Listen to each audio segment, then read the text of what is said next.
Well, si Coach Gold, he wanted to give kumbaga exposure sa lahat, no? Specifically kay Josh Coronel at kay Ellie Andres. They missed some time, coming off an ACL injury. And it was good for them to just to feel the court go up and down. And as a whole, the team really picked up in terms of yung parang having each other's backs. Sila, Harold, Terence, yung kumbaga yung usual suspects namin, yung mga veterans. Medyo nag-struggle sa laro. Galing din kami sa laro nung isang araw sa other league.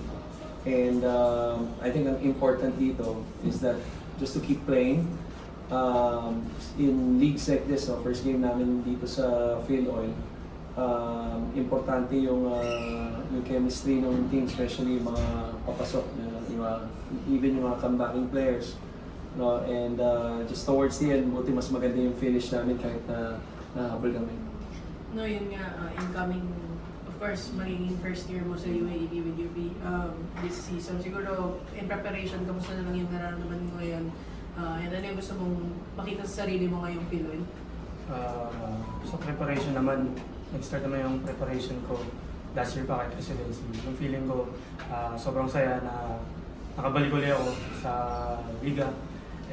Ngayon, this time UP team na yan. Sobrang saya ko na naglalaro sa sistema ng Richmond.